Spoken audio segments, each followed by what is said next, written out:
Hey everybody, this is John from Models by John Michael. If you could go ahead and subscribe to this YouTube channel, hit that notification bell, that would be awesome. The other thing you can do is follow me on Facebook and Instagram and check out some of the stuff that I've got posted on there. So in this video, what I want to do is talk about model building failures.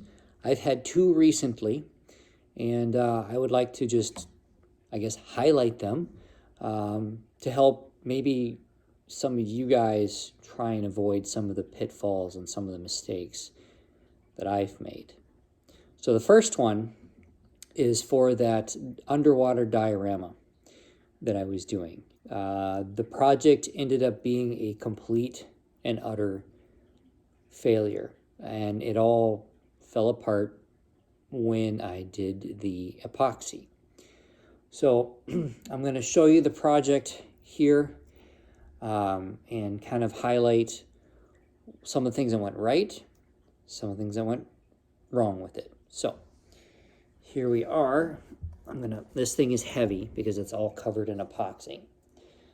So as you can see, I don't know how much the camera picks up. I will post pictures of this on the video, but you can see cracks in the epoxy. There are a lot of big bubbles in the epoxy. On the model itself, the epoxy actually burnt the decals in a lot of places, started to melt the aircraft itself. Especially the canopy was the first thing I noticed. And then, of course, parts of the wing, it started to melt those as well. And the epoxy itself never really cleared up. There are a ton of bubbles in it. It never turned out, obviously, the way I wanted it to. It started out okay. When I first poured in the epoxy, it was fine. But then I started noticing a lot of heat coming off of it. I mean, and I know epoxy does get hot, but this had a lot of heat coming off of it.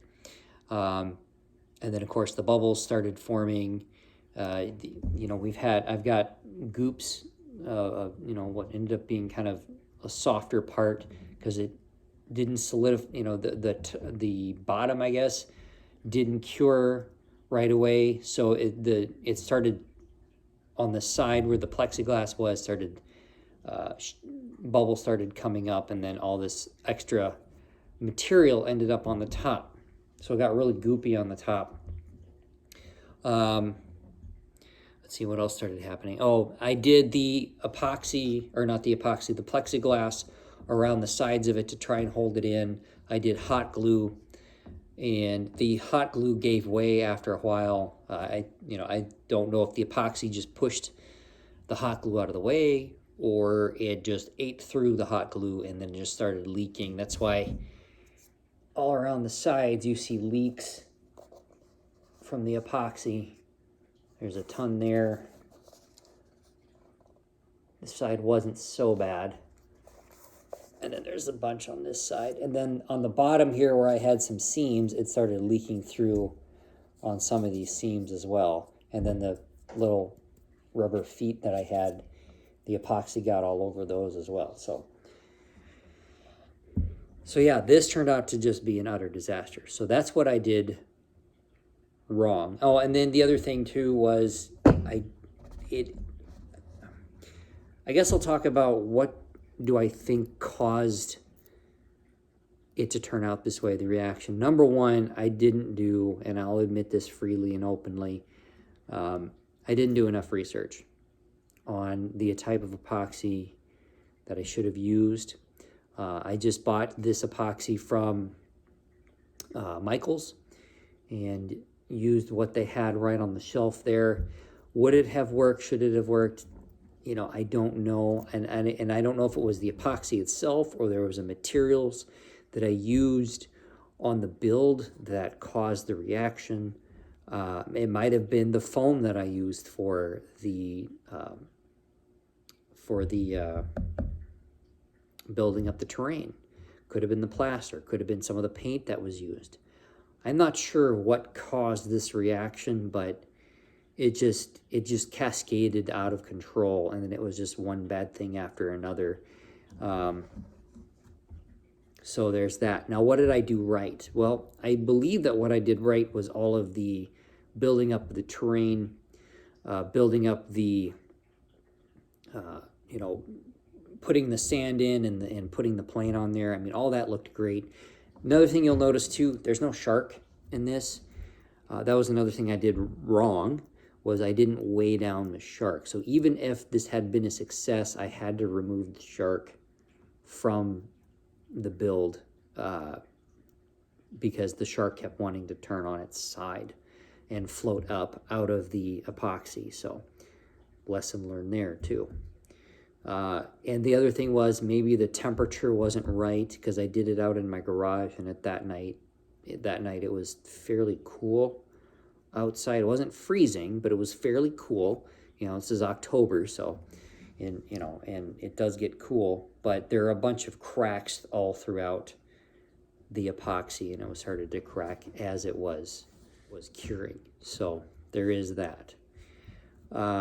So yeah, this is going to be one that's just going to go in the trash bin, never to be seen again. So this was, like I said, it was an utter disaster. Now, if you are looking at doing something with epoxy, do more research than I did. Just putting that out there. Try and figure out exactly what it is that you need to do. And also, don't start with a deep pour epoxy, which is what I started with, which ended up being really, really difficult. And I would never attempt this again. If I work with epoxy in the future, it would probably be something more with like a puddle or maybe a small river or something like that on a diorama. But I'm not going to do an underwater type diorama again anytime soon, maybe never, I'm not sure. But there's nothing that is worse than putting in months of work into a project, and then at the last step, when everything should have been done, having it all fall apart on you. So that being said, do your research. And I think that's probably the biggest thing I can tell you with something like this, is just do your research. The other model building failure that I had was with the SBD Dauntless that I had built. So I built it and I listed it on eBay. It ended up selling to a gentleman out in Washington or Washington State, and I packed the plane. Apparently I didn't pack it well enough, because it did not arrive in one piece. So we worked out a resolution to the deal, and we're both happy with that resolution. And a mistake was learned that I can't. But a lesson was learned that when I pack a model up, I have to put filler in the box with the model, because I did pack it in there pretty well using styrofoam blocks to help secure it in place, but I didn't put any filler in there, and that's what allowed the model to shift. So yeah, it is what it is. But so that's the downside to that situation. But the upside is the gentleman was willing to work with me, and he also said that he wants to have more models built in the future, and he's considering me to have him do that for him. He said that I do incredible work, which I take as a very good compliment and in very high regard. So, and I really do appreciate it when I get feedback like that. So, so hopefully later, next year, early next year, when he decides that he wants to have more commission builds or a commission build done for him, he will look me up, and I'll be able to build him something that he's satisfied with, and I will do my absolute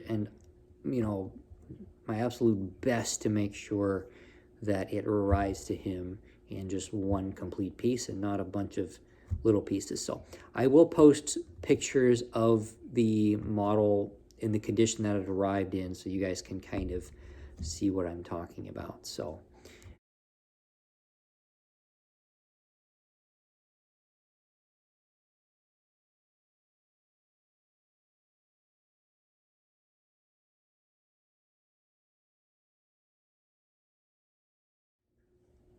yeah, so there it is. There are my model building failures.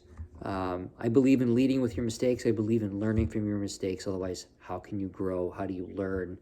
How do you know what works and what doesn't work? So, and unfortunately, I've had 2 in the last month. Hopefully, there are no more. So, anyway, guys, that's all I got for now. Thank you so much for watching. I appreciate all of you. Take care and happy modeling.